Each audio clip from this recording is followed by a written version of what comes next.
Hey everybody, Neon here. This analysis video is one that comes from my latter experience. I was actually up against somebody who I thought might be Ice because his Chinese name kind of looks like that. I went back and checked later. It turns out probably isn't, but I thought it was an interesting game anyway, and I really wanted to do this one for the purposes of saying, like, what could have gone differently, because it was a close game. I ended up losing in the end, so I'm going to spoil that. A really close game, though, and I feel like I could have won it. I haven't actually gone back and watched the video before doing this recording, so you're gonna get my genuine impressions about how I thought about this match going back into it. So with that, before we get into it, of course, just to remind you about video submissions that are open. Please send me your video submissions if you have any cool games that you catch. Particularly, I'm looking for right now for constructed games. There aren't as many people who are streaming that compared to draft, for example. So I would love to pull some examples of those, of good games that you thought would be worth discussing. Also, of course, you can get a chance to have a $5 Steam gift card. So with that, let us get into the game. So, as you see, it is a draft match of blue-green versus blue-green-black on my side. The two decks are both very late-game focused, so this is going to be quite the battle of attrition in these kinds of matchups, which is often the case in green-blue centric matchups in draft. So yeah, my hero composition is Prelix, which I'm still a big fan of Prelix. Prelix is a hard one to evaluate still in some ways, because she does have diminishing returns and she does have like some problems in the early game, but she definitely has a lot of late game power as well. But this start for me is quite solid. Getting up the gold mine, getting a hero kill, 10 gold to begin with, etc. Yeah, I think my item deck in this one was pretty decent. I think that I don't know whether I'm supposed to get the card draw here or the short sword. I guess that there aren't very many matchups that I'm expecting where the short sword, I guess if the Ogre Magi specifically lands in front of the Necrophos, then having that short sword would really be very helpful. But I suppose that the card draw is also really useful because I have gone through a number of my cards already. So, surprised that the Ogre Magi goes to the top lane. I mean, it's always nice to have Ogre in the top lane because you get to fire off all these spells and then use the copies of them further down the line. Yeah, that is definitely something that I've learned again and again. If you can set that up, that's really, really sweet. Getting another gold mine is very nice. Hopefully be able to just set up mono gold generation. Yeah, this hurts. I remember this. Gonna draw a card, but yeah, Ignite is also such a great counter to Prelix because it doesn't actually kill the creeps themselves, but it does help to whittle them down and keep them under control. Yeah, I'm saving right now the Stonehall Cloak for Prelix specifically because you want to maximize her survivability because she has such a powerful passive, and then B, also it keeps her out of range of the Ignite here. So I really like that play for it. The right lane here, not looking spectacular. I mean, it does mean I'm sacrificing my Necrophos. Maybe that's not correct then. I still like it. I think that getting the Stonehall Cloak is so good on Prelix anyway that I'm not concerned about the fact that my Necrophos is going to be dying. He's probably going to be dying in that right lane anyway eventually, so... And it's not like my opponent's deck is likely to have any, explosive gold-related plays. It's not like giving gold to a black deck where they could payday you. Double gold mine. Very nice. 13 gold. Getting those scaling items, yeah, by the way, once again, just the ordering there was wrong. Technically, I should buy the short swords first, but getting those scaling items in the Stonehall items is definitely very attractive. I'm expecting this game to go very late. Just already, looking at the composition of the heroes and the fact that the maximum attack of all of the heroes is Debbie on my side means that it's yeah, this is going to be a long game, so those scaling items are going to be really powerful. As always, placing Prelix in a place where it maximizes her chance of surviving I'm once again interested in getting a Stone Hall item on her so that she can actually have, real person stats, not just being like a glorified melee creep. So that is, yeah, Prelux's stats are so bad. I mean, I love the card. Just I love the value. I love the barracks, but man, is the her stats just rancid. So, our opponent here is thinking very hard about what to do with their green heroes.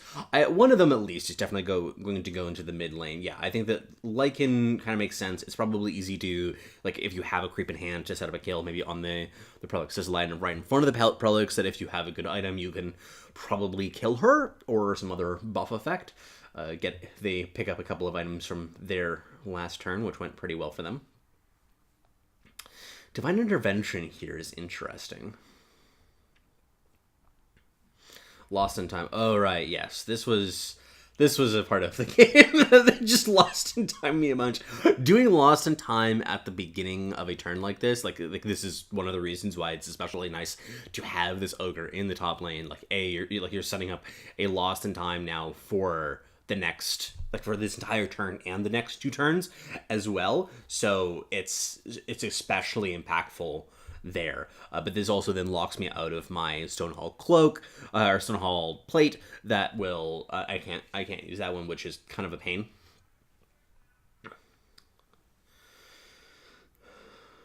Yeah.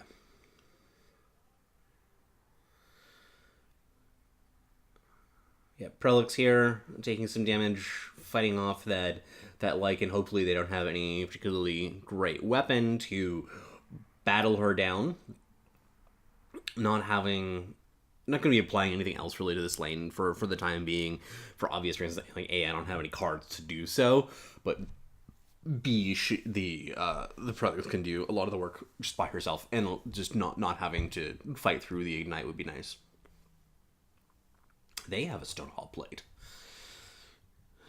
that will make it much harder for me to kill the Lycan. At this point, the Lycan is going to be here for a really long time. My attack is just so anemic.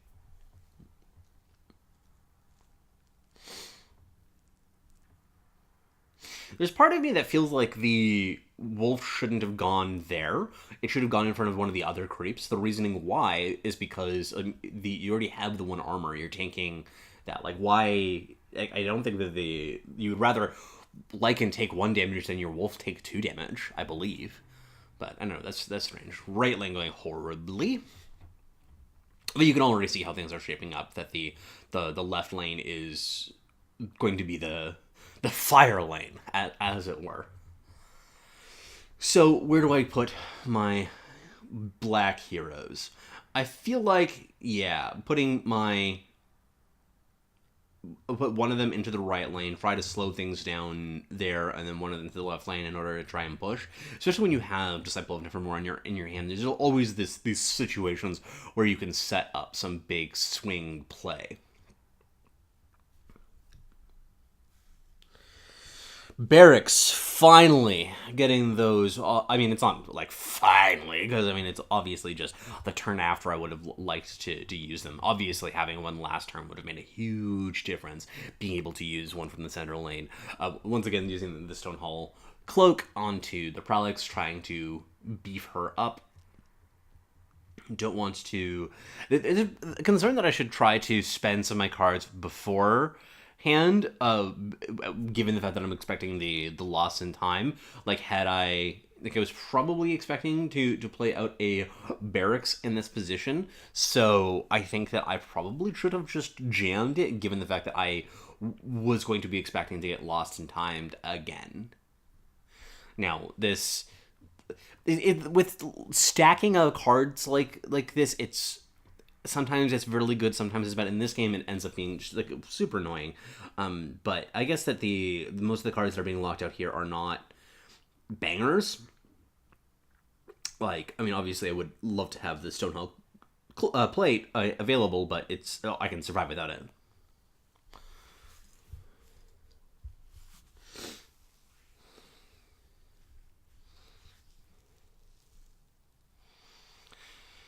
Barracks in this lane too. I mean, I have identified clearly that this is going to be the lane that is the most active. That this is where shit's going down, and being able to have a barracks there obviously is really helpful. Have another barracks here that I can play out. This is obviously going to go into that top lane as well. Not obviously necessarily, I suppose, but going into that top lane is nice. It's the one, there's no ignites there, and it also has where a lot of the pressure is happening. So I once again, that one's debatable. I could actually say now this is frightening. Here we have quite the push from my opponent, and it's going to be really hard to take on that wolf there. So that's something that I should be really concerned about and trying to come up with a solution for.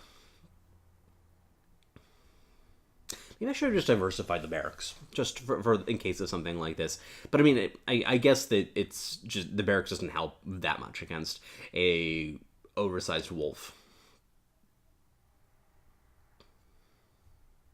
Those wolves, though, man, they're so good. Should I have used these Hebel and Nevermore there? Would it have accomplished much? No, I don't think it would have. Stonehull Plate is once again interesting. This time I ordered things correctly in order to get the look at what's in my item deck. Then I also get the look at all those creeps into that left hand. Oh lord, so tasty. But yeah, trying to stack all of those Stonehull items, trying to go into the late game, trying to buff up my team. This is, of course, though, a time where things are getting problematic.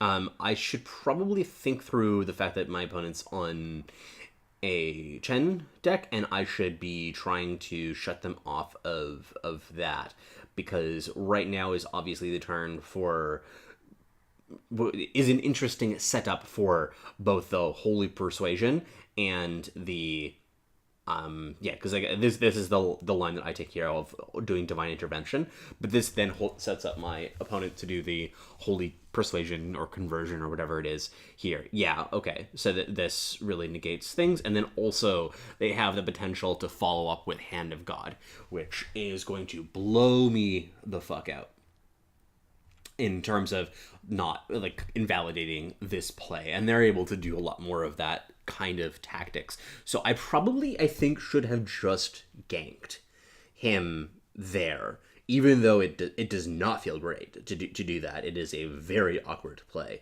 but I feel like this potential setup, which was pretty likely to take place, was really really bad.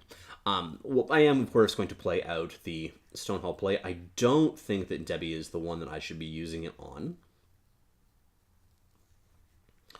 because, I mean, it doesn't really accomplish a ton. Yeah, so I think that also with, had I ganked there, then I could set up something next turn, maybe with, like, but I guess it's Nevermore and it's then shut off. So yeah, I definitely should have ganked there, though, because the Chen, what it presents was so powerful.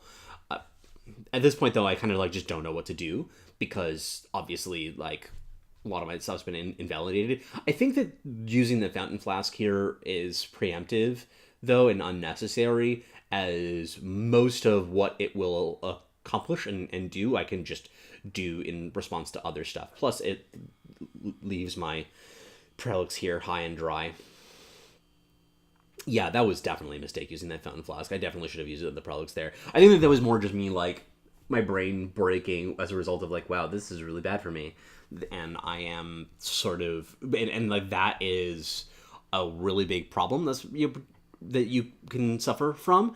I mean, I know that this is probably a pretty common thing where you make one mistake and then your brain starts just fixating on, like, oh god, I made a mistake, what do I do now? And it's just so easy to just continue making more mistakes when you've locked into the fact is like, that was really dumb. Oh shit, I just did another dumb thing. Oh god. So yeah, I think that not using the Fountain Flask there on Prelix was a massive mistake. So right now, this turn has been kind of disastrous for me. Let's see if I can make a third. Gank here is obviously not accomplishing a ton. I can gank the either of the lichens, but one of them, that one isn't dying ever.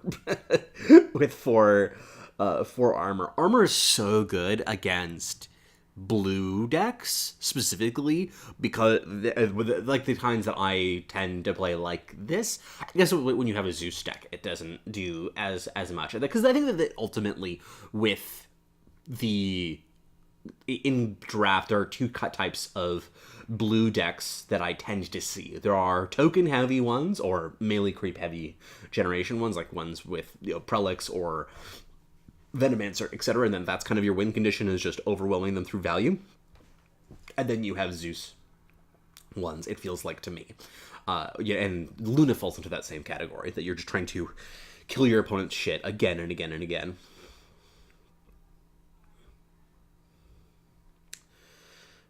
Healing Pot hopefully will be useful here, used better than previously. Look at all those creeps. Look at them. I mean, I feel like the third of the barracks in that first lane definitely at this point was a mistake here. As there's definitely diminishing returns because any sweeper effect can really blow me out of this lane. But there's a fourth barracks. I could put it into the center lane in order to slow down what's happening there. But I have to find another lane to win. Either I'll have to push 80 damage to that top lane, which is going to be fucking impossible, or I need to be diversifying my threats because I just don't really have very many of the tools to do the 80. I guess that the Disciple Nevermore on my hand means that it's a live possibility, but as it stands right now, I'm just not doing a lot of damage to this lane.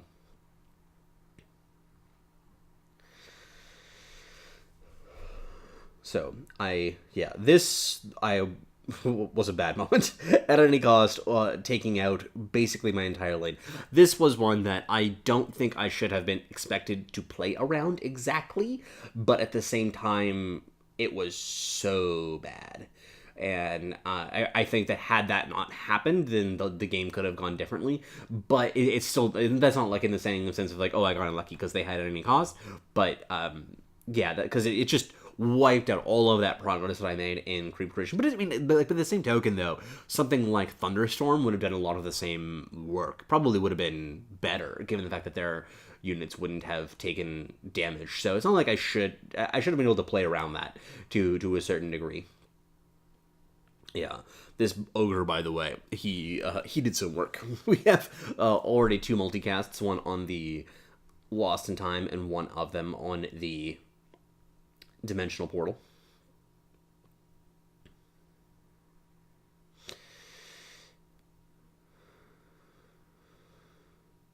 That was a reasonable play, just doing that, cycling some cards, hopefully trying to get those multicasts off.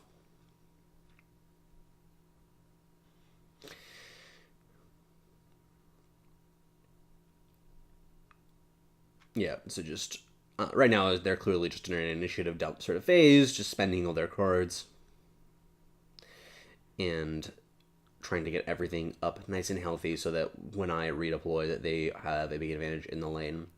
Yeah, they're also, I think, kind of identifying the fact that they need to push here, which is, it's an important element to kind of decide, like, hey, we should try and kill my opponent. I'm actually interested in whether or not they should have tried to set up a kill on my Lycan with their Savage Wolf. That actually would have been a possibility, where they could have swapped him in front of the Lycan and then used a health potion on him as opposed to on the Zeus. I don't feel like the Zeus himself is doing a ton in this lane. It's like you have an ogre there already, and you had 2 flasks also, I guess. So that especially means that it probably wouldn't be good because that means that next turn I am doing nothing in this lane, and you're just so far ahead. I guess that the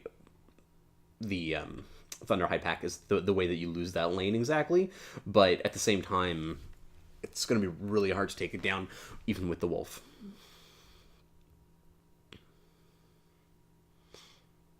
I guess I would have been able to save my Lycan, though.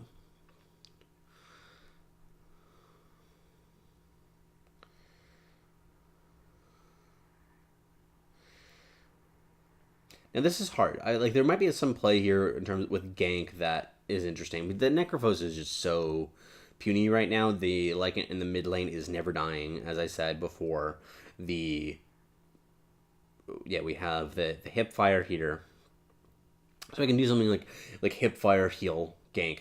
But one of the things also I should note at this kind of a juncture is the importance of just like looking at all of the lanes. You even just like see my camera management here. I'm not like going and checking like what does lane one really look like as before I do some of these plays. Like for instance, I could just kill that Shen, and that seems really good since the Chen has been doing just an incredible amount of work. So set that up, trade with the what's it called, the wolf, the data cider duelist that's in this lane, and then kind of have this one reset to a degree and see what happens. Yeah, I think that I probably should have just killed the Chen, kind of put them off green in the left lane for the time being. Just buying up stuff kind of randomly. Spending my gold. A little bit of desperation there, I think.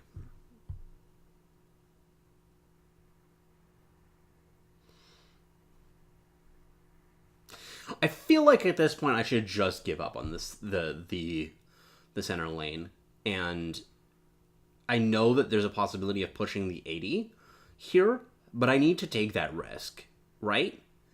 So I don't like that. I think that Prelix would have been better served in either the top or the bottom lane. Yeah, like for instance, right here, I have double tower barrage in my hand for. I guess a double tower barrage does set that up here to slow things down a ton, but that I didn't know that I had that, right? So she goes to the bottom lane, especially had I set up Necrophos to die in that previous play, taking my opponent off of green and in the top lane, shutting them out of stuff like the Hand of God, for example. It feels like there's a lot of ways to win the game from there. Because, like, for instance, if they have the Hand of God right now, I am super dead. Yeah, I mean, I don't know why I'm playing this here. It doesn't actually accomplish anything. Like, there's no difference to having that. I guess it doesn't really cost me as much initiative, given the fact that my opponent is probably going to play something. But yeah, like the Dimensional Portal, hopefully they don't get another multicast off on it. But yeah, also I think that with the Prolix play, putting Harry into the center lane, if I put her into the top lane, then there's the possibility for me to, if I do get something like the Tower Barrage, I would rather fight for this lane, right? If I double Tower Barrage here, that looks great. Yeah, I remember this play. Trying to set a kill on the Zeus. I think that they have a cunning plan to save him once again. I don't know why I'm fixated on the Zeus though. Like I could try to go for the kill on the Chen once again. Another multicast.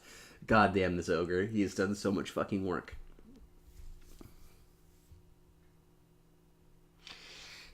Cloak of Endless Carnage is going to draw them a piss ton of cards in this lane. Holy moly. I had forgotten that was part of this game. Yeah, one card right there. They're just going to get a card every turn, for sure. But yeah, like, what is she doing here? I guess she'll buy some time, I suppose. But that's just not what's happening here. Like, the first lane is going badly, and I need to fight for it.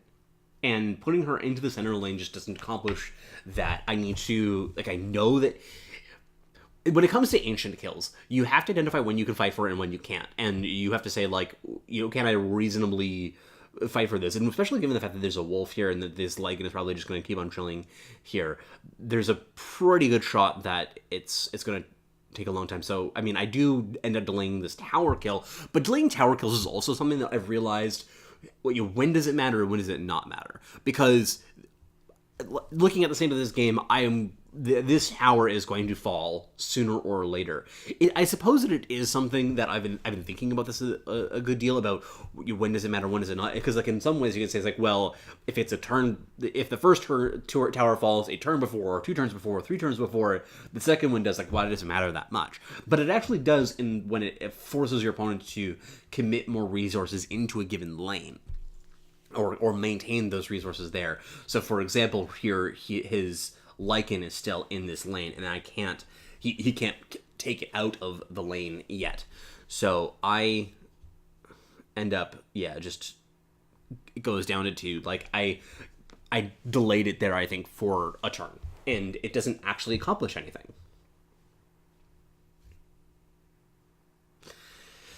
Heartstopper Aura. Do I finally gank something trying to get him off the table? God, that Lycan is so big. I think that I have to just do it here. So on the Chen. I wonder if I should have just let him die. Not done the Stonehall Cloak. I suppose I have to win that lane still. I have to... Like, I have to win that lane in order for the game to actually be competitive. Yeah, so this seems correct to do that and to take him off of green in the top lane, as there's a lot of scary green stuff that could come down.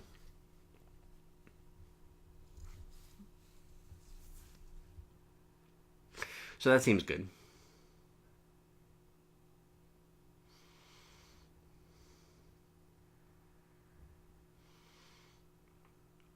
Golden ticket. Yeah, I remember getting this one. This one's fun. I'm not sure how I feel about the golden ticket yet. It's a fun inclusion. There's some decks that it seems good. Like this one, I have like a reasonable amount of the gold generation. I don't think that I've picked up very much in the way of big ticket items, so I felt like going for the golden ticket was a way to accomplish that. Obviously, going pretty hard in the top lane. I think that by now I should have a barracks on the bottom lane because it'll actually mean that I'm pushing there and actually push the tower. It wouldn't have been that big of an investment. Like, having one less barracks in this mid lane isn't that big of a deal. They, of course, by out their entire item deck, they just have tons and tons of stuff. Ironfall Goldmine as well. Tower Barrage, that really hurts. In the multicast there, once again, that multicast specifically was probably the biggest one in the game that we saw of the many that we've had. It was really brutal. And also, you like even look at the cards in hand that are still locked out from that goddamn Lost in Time. Like the Stonehall plate that I bought on like turn 3 or something like this, turn 2, still in my hand. Tower Barrage again. This has killed all of my creeps, so now this tower is dying. Oh yeah, Apotheosis Blade, of course. Pick that one up. That's a nice little number. I have to find a way to survive here because obviously the mid lane is going down. I think I find something. I don't know why I would chose the. Yeah, I think I chose the Debbie because of the armor, I suppose. I mean, the Prelix is going to be battling with that wolf. I kind of think that I would rather get the wolf off the battlefield, though. I'm not sure what the maximum health right now is on Prelix, but...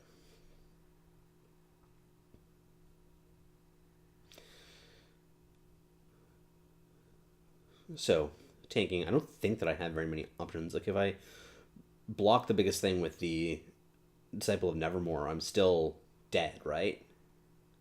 I guess that the mid lane, I'm not dead yet, but that's also like a result of, yeah, okay, this is ends up being the end of the game. I know that one for sure. So yeah, we get the multicast here. This is for whatever reason I didn't realize, like, oh, okay, that kind of sucks once again, but that technically means that I'm dead in the mid lane because they have the lightning strike. I thought that the game went for a couple more turns, but this is the end of it. So, okay, and we do have a locked out official victory. It just took me a while to figure this out. So a couple of things that I am noticing over the course of this game and watching it. One was once I made some mistakes and made some misplays, I kind of just lost track of what mattered in the game. I feel like throughout the entire thing, I was kind of just playing cards at random. This is also something that I've identified with myself, is that like sometimes I play well and sometimes I play really badly. I feel like there's just really high variance in the quality of my play, and this was a time where I'm gonna like just tilt drafting at like 1 a.m. or whatever. So I knew that it was going to be not the greatest in terms of quality of play. There were a couple of like genuinely hard decisions that I just kind of happened to get wrong, but there were definitely things of like getting the hero deployment wrong. I mean, I know that I talk about this all the time in my other videos, but hero deployment is just so it's such a big deal. So I play my hero correctly in the lane where like the prolix that's in the mid lane. Now she's been there for a couple of turns. Maybe she could have accomplished something in that top lane. I probably could have gotten a barracks into the middle lane or the bottom lane in order to actually push those, or like, in the mid lane it would have helps to stave things off. Well, I have one there already, but anyway, yeah. So now I die. But having one in the top lane, actually, yeah, it's gonna be a little while since because they don't have a blue hero there, so they have to get the Zeus here. But it is gonna be the game is over. I know that. So the yeah, and then having that Necrophos, like he just did nothing in that bottom lane. Like he's I guess that kind of makes a difference of how you allocate resources to different lanes, is what is your hero going to actually accomplish in each of those lanes. With Necrophos, he can't do very much by himself, right? He is just gaining health, becoming this like tanky wall, but like, so what? Yeah, well, like, what is he actually? What has he done in that bottom lane? I guess he gained some gold for me by deploying those Ironfall gold mines. But had he even moved to the top lane, there would have been some juncture. Like he would have been much better at that same task in the top lane. He would have gotten bigger, faster. I would have had more access to different stuff. This deck also probably just don't think had enough card advantage. I guess we did have a couple copies of Foresight that we just didn't draw. This, I think that we see some plays that don't matter here, because once again, I have not put together the fact that I am in fact dead, since they have the Zeus in that mid lane. So I draw cards. None of this matters. Very dumb. That I played this game so dumb at this point. I just totally didn't realize that didn't put this together. But this is just, yeah, because I as I said, I thought this could win on for a couple more turns, but I guess it did. It just didn't actually go on. I was playing the game. I thought I was playing a game. They were just like, no, we're done here. He just keeps on getting these multicasts because that's what this ogre does. He's just a super special ogre. I wish I had ogres like them. But yeah, so allocating cards like barracks into the correct positions makes a huge difference. Also not getting flustered when things go badly, trying to get my Necrophos repositioned. All of those would have made, I think, a pretty big difference over the course of this game. I definitely got lucky in a couple cases, though, of course, as well. I mean, I got that Apotheosis Blade. I can't complain about that. So the at any cost too, that really blew me out in the juncture. But like, it's so hard to play around cards like that. The Hand of God also, with like that play, that was so bad of that sequencing. Their sequencing is so important in this game. Just like continually talking about when like what matters in what situation. And I think that with a game like this, I should have just recognized like just like stop playing after a game like this, because this is how I am personally. As I kind of like tilt draft when things go badly, I feel like I get unlucky, then I just play more and more and lose a lot, and it's a really pleasant experience, as you can imagine. But with a situation like this, I mean, game's still going on, by the way. In a situation like this, when you see a board state where you can't comprehend what's going on, you don't know what's happening, you don't know really what's important, and I can really, you can see that almost in my play, because I just kind of like freeze up, go and seem to be focusing on these things that don't really matter, and I'm not like playing for objectives that are what makes the difference in the game. It really manifests that there's something going wrong here. I do end up killing that tower, but since I hadn't killed the right tower, none of this matters because that Necrophos did nothing. Lightning Strike to end the game. Feels bad, man, but I think I learned from doing this analysis. If you like this particular kind of analysis, I'll be really happy to do that. Again, I enjoyed doing this. I feel like I learned a good deal from it. But that'll be everything for today. Thank you so much for joining me. Be sure, of course, to send your submissions for suggested games to me, and also just comment. Let me know what you thought was interesting. If there were any other plays that I made that you thought, oh, actually, I think that was correct, or oh, that was a mistake that you missed, or anything like that, please send that all to me as well. But that'll be it for today. Talk to you all later.